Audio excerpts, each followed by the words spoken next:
Hello and welcome to MIT Sloan Alumni Online. Every month, MIT Sloan Alumni Online brings you the latest breaking news, cutting-edge research, groundbreaking ideas, and school updates from MIT Sloan faculty and alumni. We are thrilled to introduce our speaker for today, Christina Qi, SB 2013.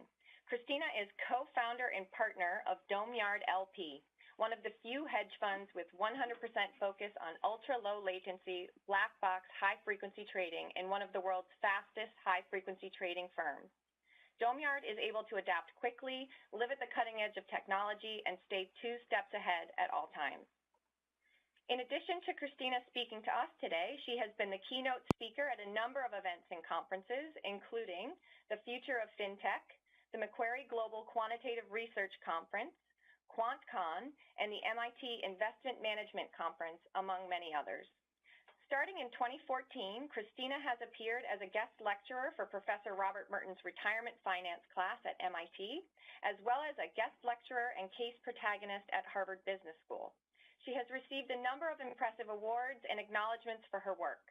In 2016, the Women Tech Council recognized her with the Innovator Award, given to technology-focused women who are driving innovation and leading technology companies. In 2015, she was recognized by the Boston Business Journal as one of their 40 under 40 recipients, awarded to business and civic leaders making an impact in their fields. She holds a Bachelor of Science in Finance and Financial Management Services from MIT. Christina, it's great to have you here with us today. Thank you for joining us. I'll now turn it over to you. Thank you so much, Betsy. That was such a fantastic introduction, super embarrassing and humbling. And thank you everyone for being here. We had a ton of signups, and I was really both surprised and honored that everyone is so interested in such a topic. And so anyway, I will briefly just remind you guys of the topic. I want to talk about kind of how, when we were starting out, we started after MIT, how we were able to kind of utilize a lot of the resources that MIT had to offer for alumni entrepreneurs, and how we were able to, which ones are kind of helpful and which ones were not. And I did put a link to my LinkedIn at the bottom in case, if you want to keep in touch with me afterwards as well. So let me just give a really quick disclaimer. So I'm not being paid, if anyone's wondering. I'm not being paid by anybody or any organization whatsoever. Nobody is trying to influence what I'm presenting here. Basically what I did for this presentation was I did a bunch of interviews with some fellow alumni entrepreneurs, so that it's not just my own opinion, but rather, there's views from other people as well in there. And I also talked with some organizations that I wasn't as familiar with. So one example was spoke with organizations like Start Labs, the Trust Center, and a bunch of other things as well. So that way I was able to get some better information about them. And then that's really about it. Some of this information might not be as accurate just because it's just me coming with the slides. So just so you guys know. But anyways, I'm going to go through the table of contents. I'll give a really brief introduction. Betsy already did a really good job, so I'll try to just keep it really brief. And then I'm just going to delve right into the most utilized resources that not just me, but pretty much a lot of almost every startup from MIT in recent years has started to utilize. So hopefully that'll be a good place for you guys to start if you're interested in entrepreneurship. And then talk about when you're trying to hire from MIT, where do you go? What resources can you use? Talk about accelerators, competition, and funding, and events and conferences that are related to MIT, as well as international opportunities for those of you who are located. Probably most of you guys are not in the Boston area, so hopefully that'll be helpful to you guys. And then also talk about resources for current students, because I know there are some current students who have signed up as well. Okay, so I'm going to move on. Just a really brief introduction. I graduated from MIT 4 years ago in 2013, started this company around 5 years ago, so while I was still in school. But for the most part, I didn't know, which if any, if MIT had any resources until mostly after I graduated. And so kind of talk about that. And then that's really about it. I'm just going to move on. And just a brief intro to the company as well, because some people are kind of curious about that. So the team, we are located in Boston here in the financial district. It's about, 3 T stops from Kendall Square. The average age is actually 35 years old, which I get some gasps, like people are surprised when they find out about that. We're not just all millennials here. So it's it's a good mix of different people, and we do get a lot of job applications. So I'll talk about the hiring as well, in case anyone's interested in trying to hire for your startup. I thought the best way to really describe the company was just through pictures. I didn't want to use so many words. Culturally, you can kind of tell based on the culture what we're like. But the name of the company does come from the MIT Dome and Harvard Yard. We didn't want to name it after ourselves, but we did want to name it after something that, felt special to us. And because we started working, underneath the dome and inside the yard, we were like, well, we can just name it after that. And also the .com was available as well for the URL. So anyway, I'm going to move on. The goal of this presentation is mainly a starting point for either, if you're a current alumni entrepreneur or if you're an aspiring entrepreneur. Hopefully this will be a good starting point. You can write down, maybe take some notes, write down some of the resources I mentioned. I will mention, I think 30 or 40 different ones. It's a lot. So it's good to probably take some notes. I'll talk about the various resources available. I'll try to tell stories when I can, because I think that's a good way. Instead of saying like, oh, here's my opinion, I'll just tell you, here's what we went through. And that way you can see, at least for me, did it work or did it not? And also just remember that there's no defined path for any entrepreneur whatsoever.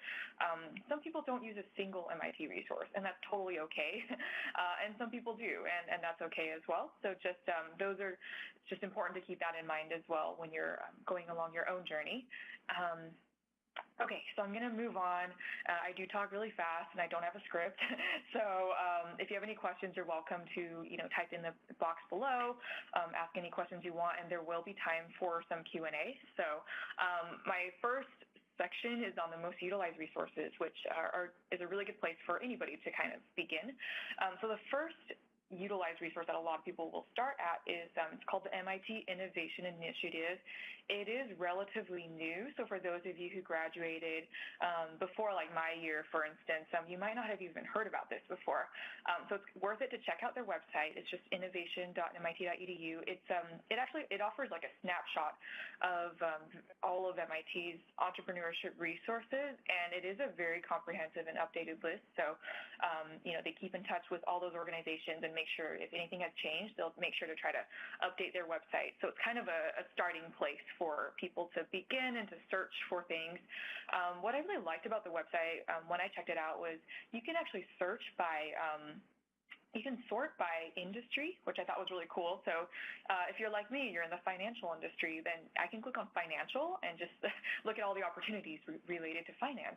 Or if you're in arts and design or hardware or energy, you can kind of search based on industry. But also what was really cool is you can search based on your relation to MIT. So if you're currently an undergrad, there's specific resources available just to undergrads. If you're an alumni, like me, you can click on the alumni link, or if you're a friend, you can click on alumni and friends. So I really liked that you could kind of filter out super easily. You don't have to search into everything and Google everything before finding out, oh, this isn't even available to me, So anyway, definitely check that out. The second resource I want to talk about was the MIT Venture Mentoring Service, which has been very helpful to myself as well as to other entrepreneurs out there as well. So basically, it's a free service to the MIT community. They offer volunteer mentors and advisors within your industry or who can kind of help you get to where you want to be. And what I really like about it is these are all confidential communications. If you need to, they can sign an NDA with you if you're talking about a pre-launch idea that you need them to help with or something. I really liked the mentors that they assigned me, and I've had some friends who didn't. But one thing that is really important is to to note is, the mentors aren't permanent, right? If you don't like your mentor, you can always go get another one. And so we've actually had different mentors throughout the years, and that's been a really fantastic experience working with them, for the different stages of our company. So we had very early stage mentors at the very beginning, and then now that we're kind of growing, we have different issues. And so we have other mentors from different industries now who can advise on various, business advice and things like that. So definitely recommend checking that out.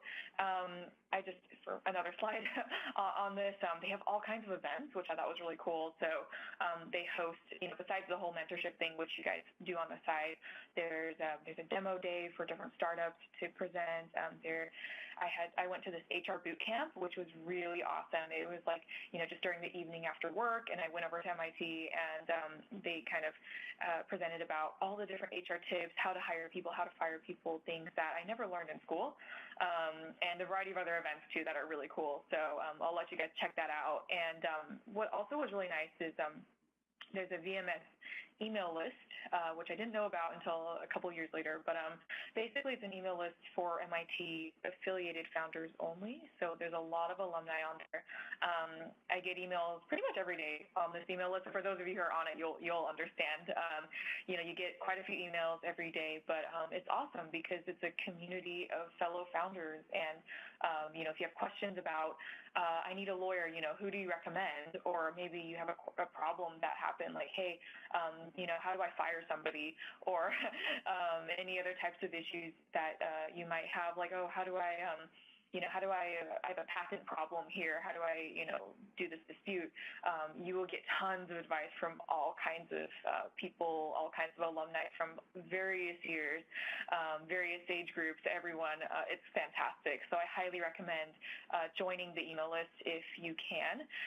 You do have to prove that you are affiliated with MIT in order to join, which also I like, by the way, because I feel like the quality of the questions and the advice is super candid. And so I really like that there's at least one group out there that's just MIT only. And it is a very active community, so I do enjoy that. I've become really good friends with a lot of people from the mailing list. Met up with them for coffee. We commiserate about startup life, et cetera. So definitely recommend checking that out if you can. So just to give you some statistics, about 1,500 startups have used VMS thus far. So it is a widely used service, and these startups have raised over $1.5 billion in funding, which is pretty impressive. And then also the VMS model of, the community and the mentors. This model is now used at various colleges and, universities, institutions around the world. So it's being copied globally, which just shows how effective it's been, which it has. So another resource that I did want to mention that has helped me a lot was the MIT Startup Exchange. So basically what they do is it's part of the ILP, which is an industry liaison program. And basically what Startup Exchange does is their goal is to connect MIT startups with industry partners. So most of these startups are more later stage. They're ready to find partners to work with, to look for industry ILP members, I guess, to potentially partner with in their various industries. And what I really like about Startup Exchange is they have connected not just me, but a ton of other entrepreneurs with various opportunities. So if there's an industry partner out there in the food tech industry, for instance, or in fintech or biotech, they have events specifically catered to food technology, which is super specific.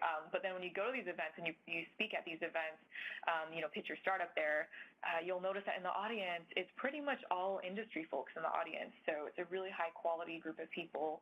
I've presented to industry folks from, Mahindra, Samsung, Google, et cetera, for my part of the industry alone. And I can't even imagine, what kinds of companies show up at these other types of industry events. So these events happen almost on a monthly basis. I think it's very frequent, and they're all over the world. So they do MIT showcases in China, Japan, Chicago, Silicon Valley, et cetera. If you're interested, I recommend registering on their website. Just Google Startup Exchange, register on their website. If you're approved as a startup on there, so you have to have a really, updated profile. Once you're approved, you can start submitting, there's a bunch of opportunities listed on the website. You can probably see on the screenshot there. you can apply to those opportunities, and if you're accepted, then yay, you get to speak or do a workshop or whatever it is at the event. So then the other resource that I think people are beginning to utilize a lot more in general is just social media. It's a lot of startups. Once you're doing something, of course, you're gonna get a Facebook page or a Twitter page or a LinkedIn for your company. But I guess some things that people don't really think about as much are if let's say you have an event coming up and you want to hire MIT folks, you can actually target ads to MIT students. I interviewed a startup for this, talk, and they actually, how they ended up raising funding and also getting a bunch of people to apply to their company was by targeting ads specifically to MIT alumni, and I thought that was really clever. And then you can also, if you're looking for like a co-founder, let's say, there are tons of MIT Facebook pages out there that if you just search around for, you'll find them. One of them I recommend is called MIT Co-Founder Connect. The name kind of speaks for itself. It connects, if you're looking for a co-founder for your venture, or even if you're just looking for advice or you're having an info session or something else, you can just go on there, post on there. There's thousands of members, and chances are you'll get some responses and people who are interested in whatever event that you're hosting. The other thing that I thought was interesting, we didn't do as much, but we started to do a little bit more recently, is tweeting to MIT, which some of my friends do, and it works out. If your startup has an event or you had a huge accomplishment, tweet it out to MIT, one of their Twitter handles, like at MIT Sloan or at MIT Sloan Alumni, and chances are they'll either retweet it, which gives you a lot of good publicity, or they'll tweet back and say congratulations. So there's people behind these social media pages, and surprisingly, they help out and they want you to succeed. So I thought that was really, really cool. And then the other thing that was helpful is apparently there's a lot of groups out there that you can join. So if you use WhatsApp, there's these MIT alumni WhatsApp groups. There's WeChat groups as well. I'm a part of this like 500-person MIT alumni WeChat group, and it's pretty fascinating. Very active group of people. And there's also groups like LinkedIn, MIT alumni groups, et cetera. So definitely recommend it sounds pretty intuitive, but using social media in different ways to try to get what you want in your startup. Okay, so I'm going to move on to the next section, which is talking about hiring from MIT, and this is a topic that a lot of people ask me about, like how do you attract so many job applicants, and how do you get, especially if you're looking for a technical co-founder. A lot of you guys are from Sloan, so maybe you're looking for someone from course 6 or from course, some other course that's a little bit more technical. You want an engineer or a CTO. So how do you get those types of people to be attracted to your startup, without any backlash, and how do you do it right? And so I'm going to just start off with the most obvious resources. The first is the MIT Career Fair, which pretty much everybody kind of knows about. But what people might not know about is there is startup pricing available for these career fairs, and it's $500, which is much cheaper than if you're a sponsor, it's like $5,000, and if you're like a platinum, it could be like $15,000 to $20,000 as a platinum sponsor. So anyway, the startup pricing is really good. We've done it before. We'll go there, hand out, distribute T-shirts and flyers, and we usually get quite a few, inquiries and requests. And I've talked to people about this. There are some startups who have had less, not as great of an experience, and there are other startups it was just a fantastic experience for them doing it this year recently, and they, especially because some of these startups, no one's heard about them before, and so they go to the career fair and suddenly, everyone knows who they are. They're wearing their T-shirts around. It's good publicity for them, a really good event. So definitely recommend checking it out. The biggest events are the Fall Career Fair and MIT X Fair, which is in the spring. You have to register early for them. Not all startups make it. You can't just, they're pretty selective about this, so you have to apply as a startup and prove that you're a startup. And also, if you're hiring an underrepresented major, I don't know what examples, like Course 1 I know is underrepresented. Maybe Course 4 Architecture is also underrepresented. So they do have preference for those types of startups as well, just because everybody wants to hire, Course 6. So Moving on, there is also an interesting career fair that I I only knew about because I did UPOP myself, but it's called the UPOP Career Fair, and this was really awesome for me. Actually, it was probably more effective than the MIT Career Fair, and the reason why was because, well, one, it's free for startups. Space is limited, so if you don't get in, or if you want to, you can actually sponsor. It is a really good sponsor. The price to sponsor is really nice, and they give you this giant customizable booth in a really great location. I highly recommend it. And basically, this career fair is for recruiting sophomores for summer internships. And you would think, well, why would I want a sophomore, right? I thought the same thing. I was like, well, I don't need sophomores. Turns out we did. We ended up hiring a sophomore, and they ended up taking a semester off to come and work for us afterwards as well. And it was a fantastic experience. They're working with us full time. And this is through UPOP. It's pretty surreal. And on top of that, one thing to think about is people grow up really quickly, right? And so these sophomores are going to look for full-time jobs in no time. And we realized that, over time. And so I have become really good friends with a lot of these people through, just through the UPOP community, through these events. And I've just really enjoyed the career fair overall. It's a great experience that not a lot of people know about this.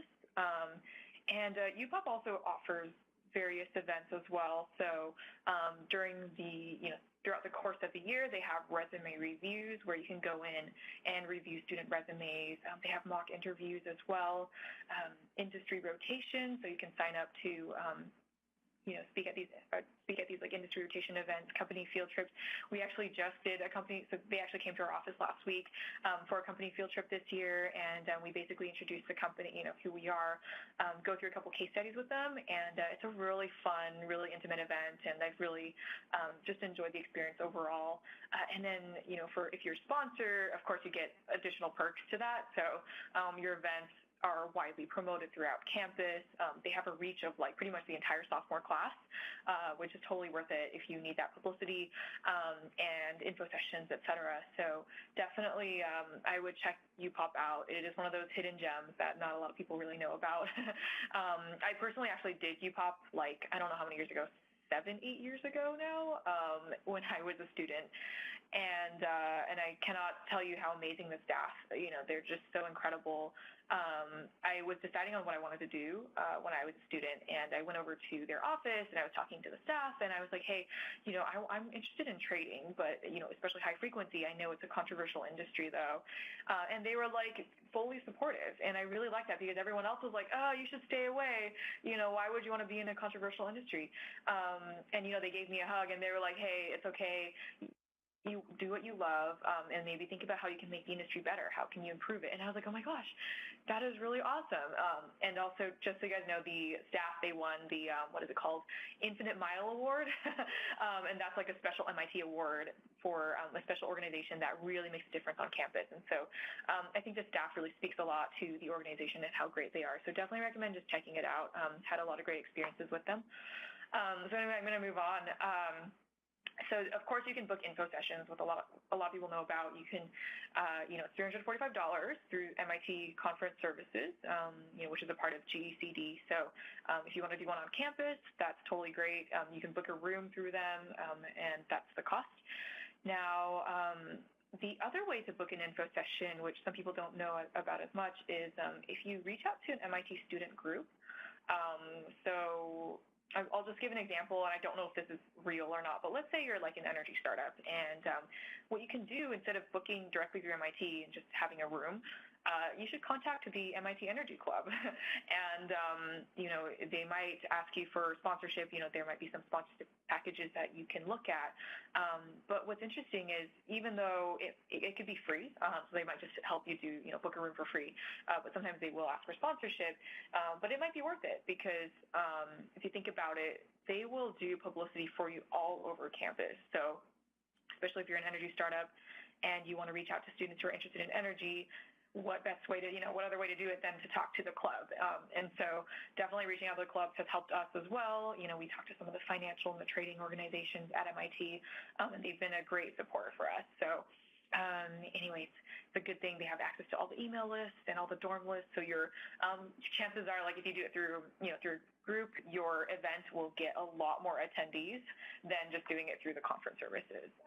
So we've done it through both, and definitely the conference services, you don't get as many people who show up. So anyway, so then GECD, which is the Global Education and Career Development, so they have various resources available to you guys as fellow entrepreneurs. They do offer things like company field trips. So, especially if you're local in the Boston area, they want to have students go out to local companies and, see what it's like to work at your various companies, including startups. Company events they'll do. They also have the Employer Connection Program, and also you can post jobs on Career Bridge. So if you want to look these up further, write them down and definitely check them out. We've given out job offers through candidates who applied on Career Bridge. It's $25 per job, but totally worth it. So definitely check that out as well. I'm going to move on. There's so many different resources.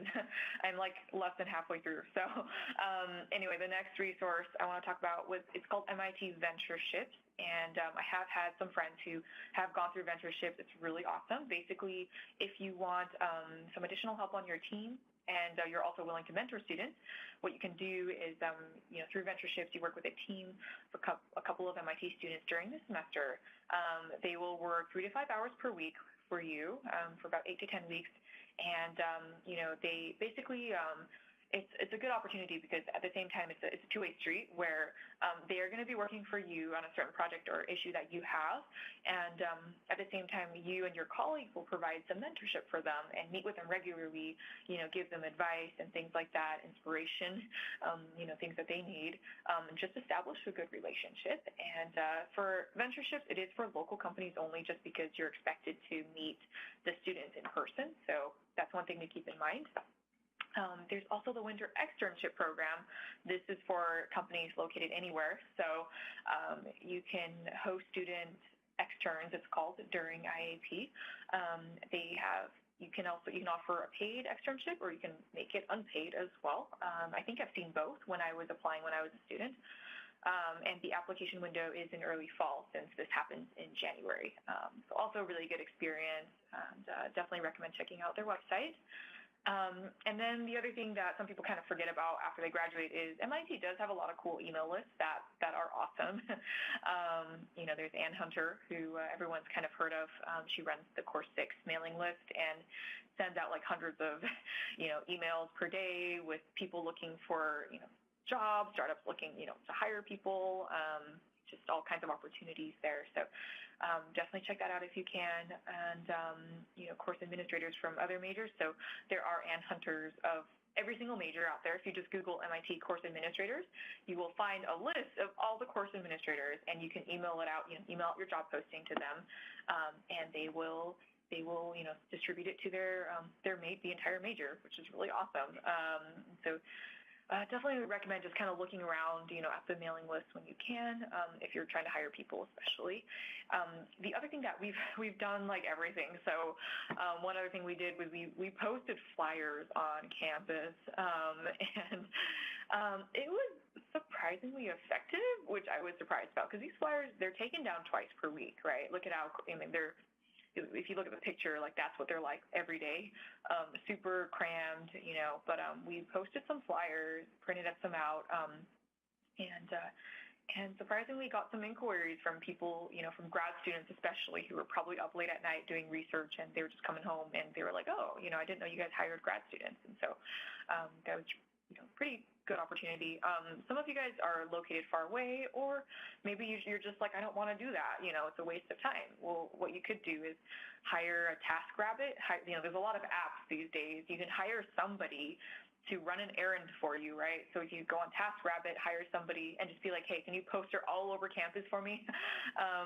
Just pay a couple bucks an hour or something. Yeah. That's another great way to do it. If you're far away or you don't have the time to, it's just not worth your time, then definitely recommend just hiring someone to do that for you. There's also the tech, which people kind of forget about as well. You can advertise in the tech.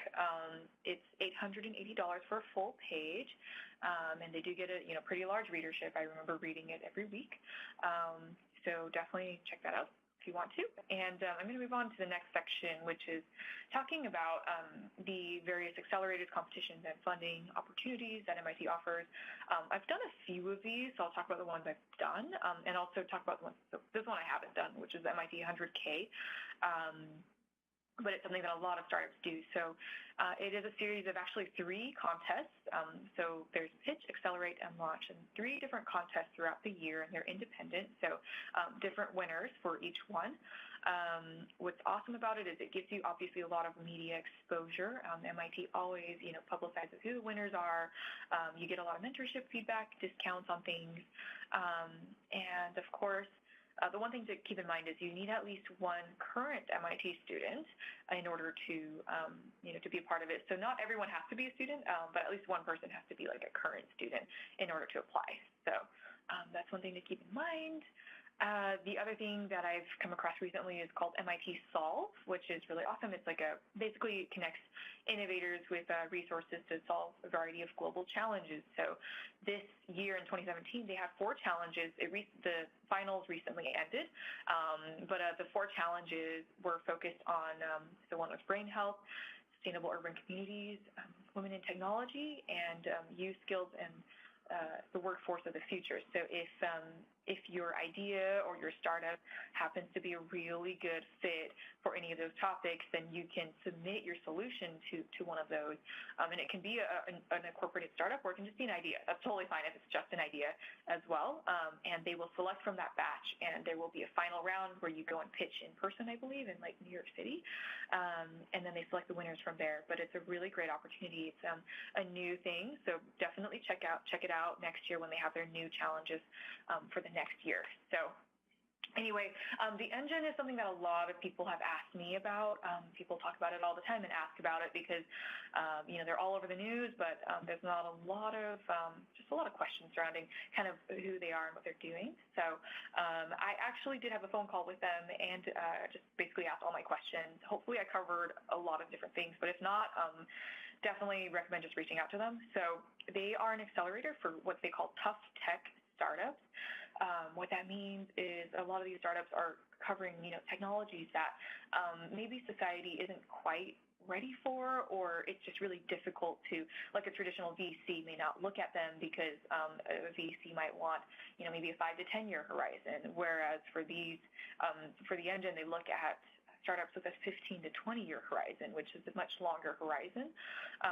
Sometimes what they'll do is they may, look at a lab and lab will apply to the engine, and they want to bring their idea to reality. And so the engine kind of helps in facilitating and doing that for you. And so they do provide office space and lab space and equipment as well. They provide connections, funding, partnerships, kind of like your typical accelerator. So they provide kind of everything internally. They're located on Mass Ave, near Central Square. And for now, they are only accepting local startups because they do want startups to be able to check in and to show up to events and to really utilize the resources. But in the future, they will start to have, they told me they do plan on having more global events and opportunities for startups that aren't located in Boston. So definitely keep them on your radar for their future opportunities as well.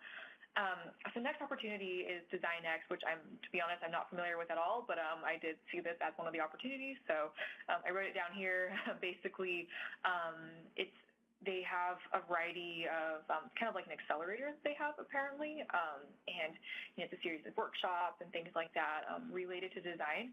And the teams who do make the accelerator, they receive an equity-free grant, which is a great opportunity. So if you guys, if you're a design startup, and if you have to have at least one, it says, at least one current student, researcher, faculty, or staff member in the School of Architecture and Planning. That's like the one major requirement that might be hard to obtain. But besides that, if you do have someone in that school, then definitely recommend checking this out and maybe applying to their accelerator. Okay, so the next opportunity is called STEX 25. This one's I'm familiar with STEX, which is a startup exchange. They recently came out this year. They have what's called the STEX 25, which is 25 different companies that will be a part of their accelerator type of program throughout the year. And what they get is basically invites to all kinds of speaking events. They will probably speak at multiple events throughout the year. On and off campus, you get to go on various treks here and there and speak to different companies. They will do custom outreach for you. So depending on what you're looking for, they'll match make you with different companies who are members of the Industry Liaison Program. Tons of members, by the way, all kinds of different companies in all industries who are part of this. And ILP, if you're a company, you want to connect with MIT, they do it through ILP. So basically, all kinds of companies are part of this. And what else is there? They will produce videos for you, publicity, free publicity. They'll write an article about you, things like that. So I think a couple years ago, before we had any publicity at all, ILP actually wrote an article about us, and that was how we kind of got a head start in that field. And the other thing I forgot to mention was that we did meet one of our investors through the Startup Exchange, through ILP, basically through one of the events. And so, it is helpful. These things actually do, I'm one of the examples out there where it does actually work. And so I forgot to mention that earlier. But anyway, there are also various early stage investors, both affiliated with MIT as well as in Boston, Boston venture and angel groups that are, maybe invest a lot in MIT startups. So the first is obviously the MIT Alumni Angels. They invest, I think they have different chapters. I'm not really sure, but, they invest in MIT startups basically. And then other startups that you might have, other groups, venture groups that you might have heard of. One is Castor Ventures. I do know Elaine, who runs the group here, Castor in general, and great guy. And they invest specifically in MIT affiliated startups. So, and it's usually early stage, and they are a co-investor, I believe. I also know the Romulus Capital as well. I've spoken with Krishna, who's also a great guy. And they actually started from MIT, from a dorm room when they were students at MIT. And now they've become one of the most successful venture capital firms, one of the most successful alumni, even, coming out of MIT. And they've invested in a variety of MIT startups, as well as now they've kind of branched out and they do kind of everything. So really great company to check out if you're looking for funding. We've also spoken to various other groups. So like there's Investors Collaborative, they show up at the Venture Cafe, which I don't think I have a slide on this, unfortunately, but Venture Cafe, which is every Thursday at the CIC here in Cambridge. They have, they show up every week to do office hours, and I went to one of the office hours, and it turned out really well. And, we ended up continuing to talk with them and pitching to them later on. So, there's so many more. So that's just a really tiny list of maybe things that we've come across, but I know there's a lot more groups out there that also invest in MIT alumni founders, so definitely take a look at those.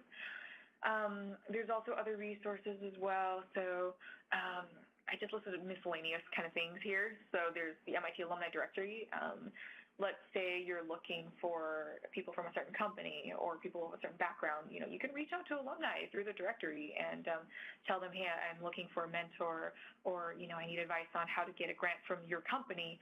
How can I do so? Or whatever else it is, you can always ask. And, people are really nice. I'm trying to think if there's anything else here. The Alumni Association, there's local chapters. So you can, they have various events, including startup and entrepreneurship events. So if you're not on the mailing list for your local chapter, definitely try to reach out and look for your closest chapter and try to join their mailing list for events. There's edX. People don't really think about this, but MIT Launch, right? That's a really great course on entrepreneurship, how to start a company.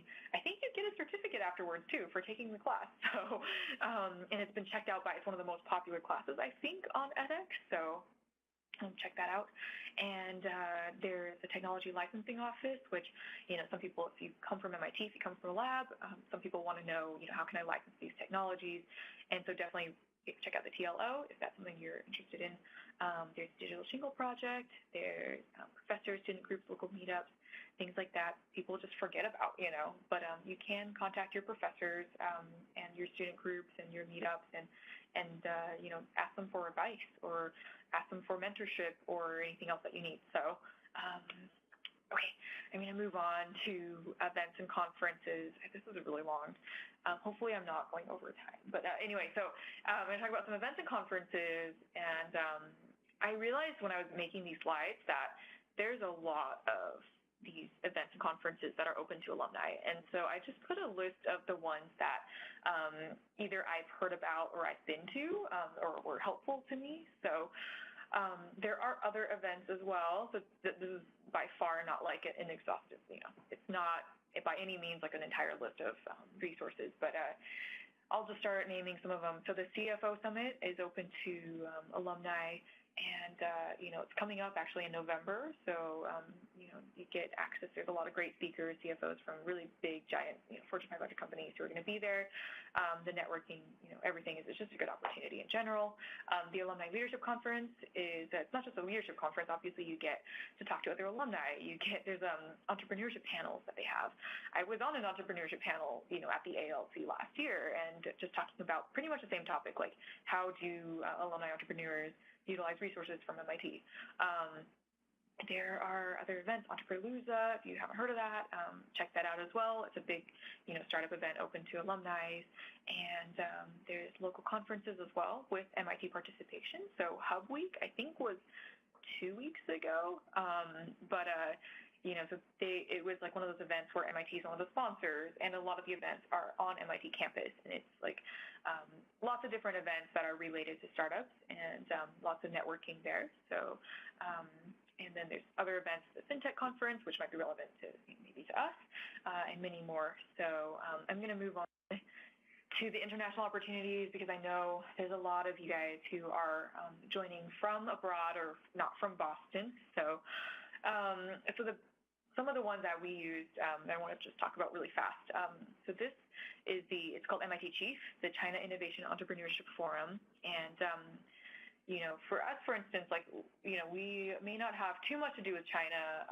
We don't have many Chinese investors whatsoever, but MIT Chief does offer some fantastic resources for all startups.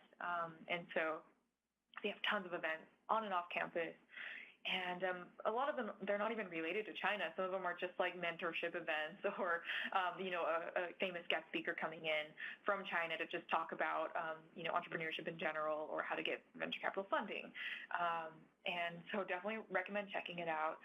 You don't have to speak Chinese. My Chinese is terrible. And I've been on their China trip actually as well.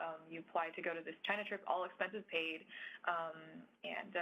They basically tour all these various cities and you go to all these events and you pitch to various venture capitalists, government officials, industry partners, et cetera. Really great opportunity there. I have become really good friends with a lot of these fellow entrepreneurs who went on the trip with me, who are in the Boston area especially. We are such great friends. And so that was what made the trip priceless for me, was just getting to know other entrepreneurs in the area, and also seeing each other pitch and just giving each other encouragement was just so fantastic. They have other events, Co-Founders Journey. They have an annual conference, business plan contest, community service, tech expo, seminar series, it's just, the list just goes on. So even if you don't plan on going to China anytime soon, and even if you don't speak any Chinese like me, definitely recommend just go to their annual conference. You never know. I do have a funny story, which is, their annual conference happened, I think, one of them was like 3 years ago, maybe. And there was this investor who, they emailed out on if you join their mailing list, they email out their mailing list and they say, hey, this investor is coming to campus the day before the conference and they want to hear from various startups. They want to hear pitches. You can pitch, I think it's like 3 minutes per startup to pitch. And so I applied to pitch and I got in and I was like, oh, yay. So I went on campus and, that night after work and pitched to them for 3 minutes. And I prepared like 5 slides. I showed my cover slide. It just said Domeyard LP, like the cover slide. And I said, hi, I'm Christina Qi. My company's Domeyard LP. We're a high-frequency trading firm. And immediately the CEO from this venture capital firm, he interrupts me. He's like, "Hey, wait, does that mean that you're front running?" And I'm like, "Oh no, no, that does not mean we're front running." And I spent like maybe the next like 3 minutes just explaining what front running is and why we don't, we at startup, we don't do that. We're too small to. And my 3 minutes were up. And I was still on the cover slide. It just said Domeyard LP. And I was like, oh no, what am I going to do? That was the worst pitch I've ever done. And I went home and I talked to my co-founders on Slack. I was like, I'm so sorry, guys. Like, that was a waste of my time. I don't know why I did that. And a couple hours later, when the event was over, I get an email from the CEO. He's like, "Hey, can you meet me in my hotel? I want to learn more about your company." I was like, "What?" And so he's like, "Oh, bring your co-founders." And so I brought my co-founders, late at night, 9:30 p.m., whatever. We went over to their hotel, met them in the lobby, them and the team, and we had a really, really long chat. And after the chat, it was like, 1 a.m. or 2 a.m., and they were like, we're really interested in investing in you guys. In fact, we want to lead your round. And we were like, holy crap. These guys want to lead our Series B round of financing. I just thought in my head, like, you never know, this event I thought turned out terribly. I pitched it and it was a terrible pitch. I did a really bad job. But then they were interested. They gave us a chance afterwards. We talked to them for hours and they were interested. And so it just goes to show you that you never know how these events turn out. You never know who's in the audience and who's interested. We actually met another investor in that audience as well who actually co-invested in the Series B as well. Also great investors. So definitely recommend checking these events out. You never know who you end up meeting, and you have, I'm here to help you if you ever need anything as well. So anyway, I'm going to move on. That was a long story. So there's something called MISC, which I participated when I was a student, and I remember, so I did MISC Japan. They sent 30, 40 students to Japan that summer, and some of my friends who went, we all worked for different companies over that summer doing internships and research and other things. And so some of my friends actually worked at startups. Like one of my friends worked at this startup that was founded by MIT alumni, so kind of like one of us now. And it was an MIT alumni startup that was based in Tokyo. And then so they just had these internship opportunities. And what's interesting is, so these internships are not just at like big established companies, but sometimes when a student wants to work at a smaller startup, and it turns out to be really good experience. And sometimes the people who work at the startups have the best time actually compared to working at like a big corporate, giant. So if you are located abroad and you're looking for interns from MIT, consider talking to MISC. There's like a ton of different MISC locations now, Israel, Germany, China, Japan, et cetera. So reach out to MISC and see if you're looking for interns, if you would be a good fit, and then they will match you with interns and, help you get the interns that you need for your various projects over the summer. Hi, Christina. I just wanted to check in on timing. We want to make sure that we have enough time to get to our questions. There's so much good information here, so I hate to interrupt, but we can share the information following the session. I'm wondering, let me know when you're ready, but we'll get questions. Okay, sounds good. So I'm almost done. I'm going to actually just rush through my other slides just so people can see them.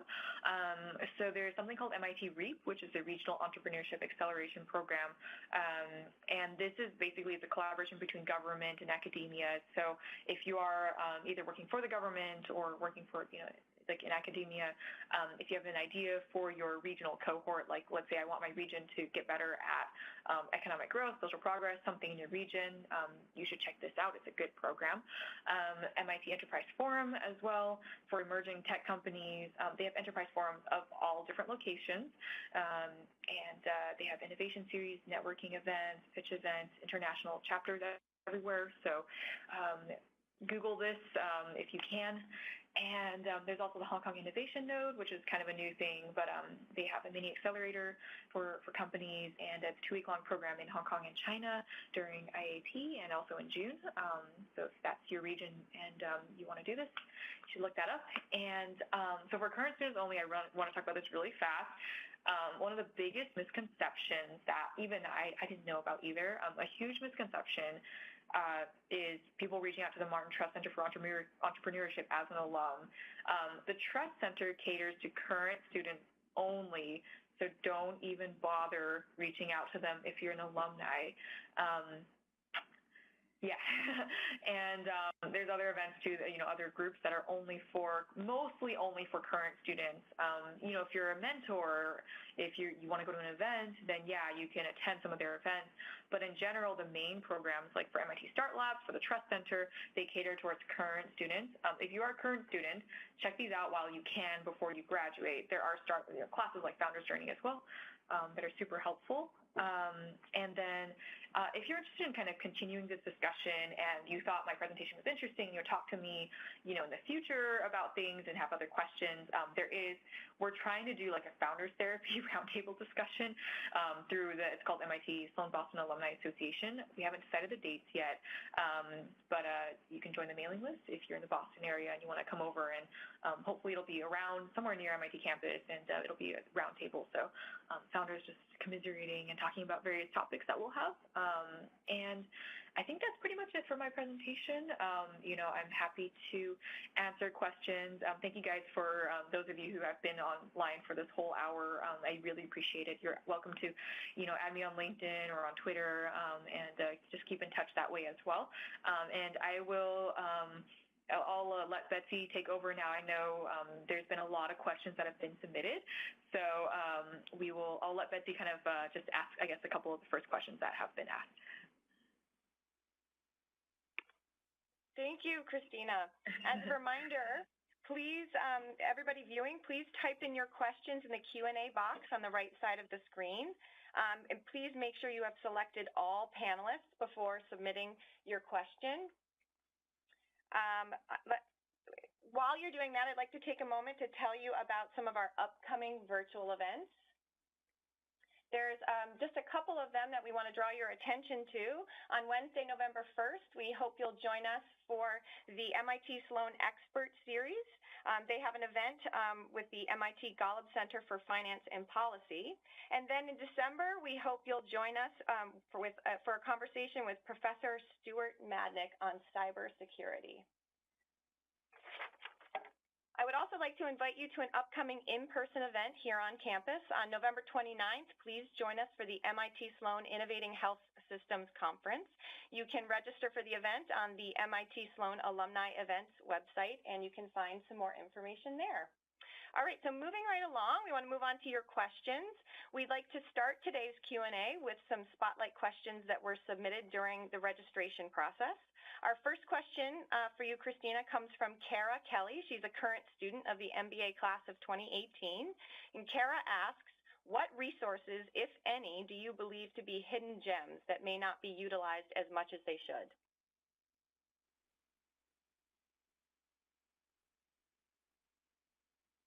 So basically, there were some resources that at least I didn't really know about until like a couple years down the road. So one was definitely the VMS Founders mailing list. You'd be surprised, like having a community of people to kind of talk to should you ever have any issues or have any questions, or you're going through some weird emergency and you're like, wait, like, is this normal or not? Like, are people supposed to be this way? Or, whatever the question may be, there will be people on there who passionately answer, and, and I've participated, I've answered questions as well. So definitely the Founders mailing list has been super helpful. You can contact them and see if, you can join that list if you're interested.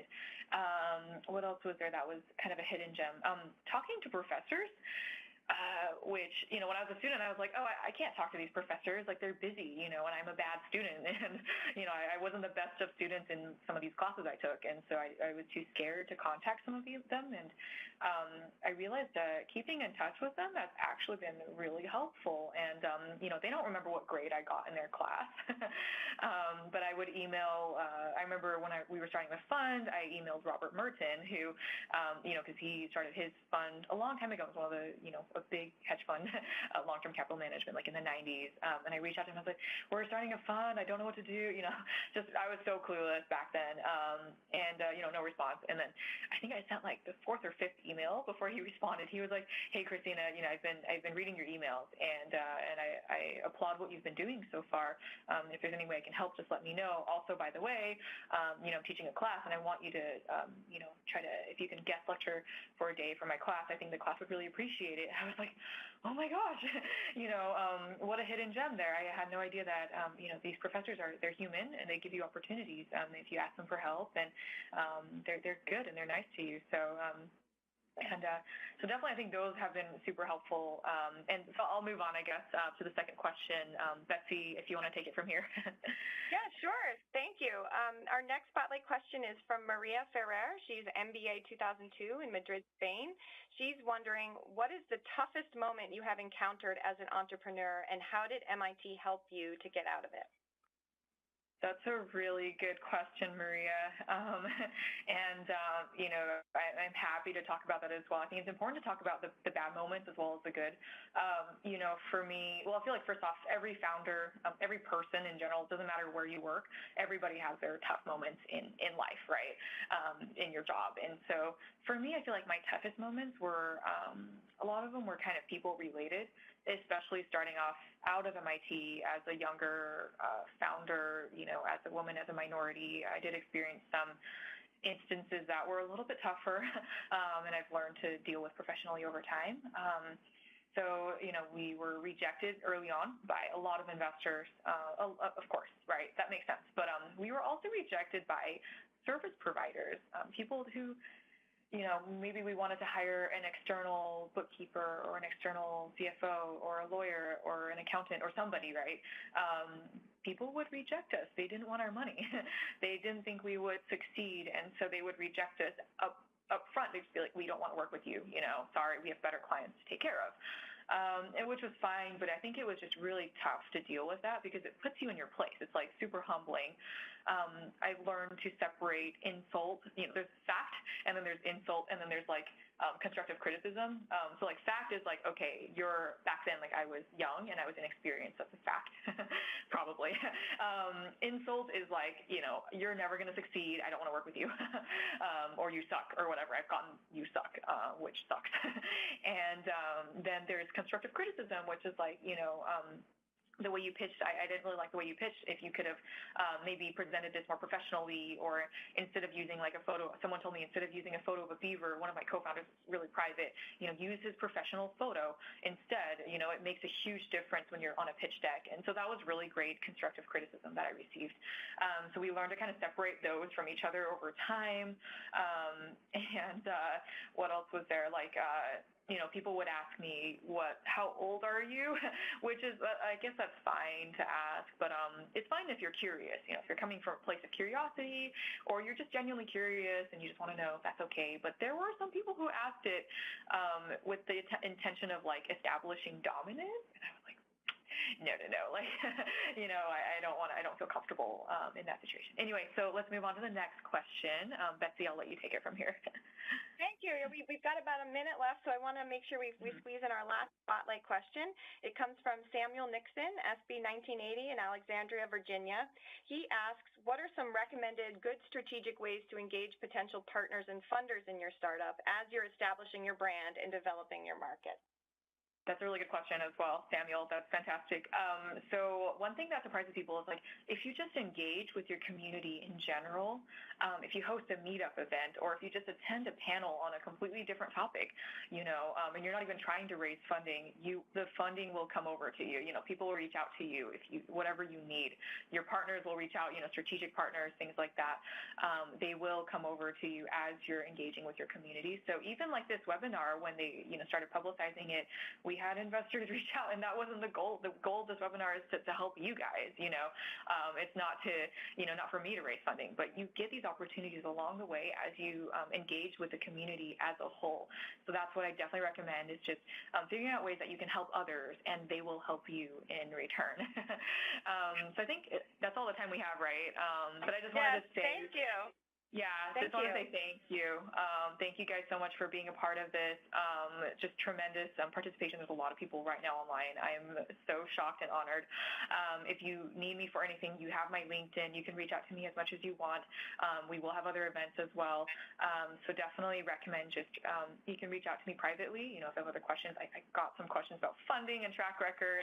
Those are great. I don't have time for that now, but definitely reach out to me, through LinkedIn or through other channels. And I'm happy to answer any questions that you might have. So thank you once again. It's an honor to be. Thank you.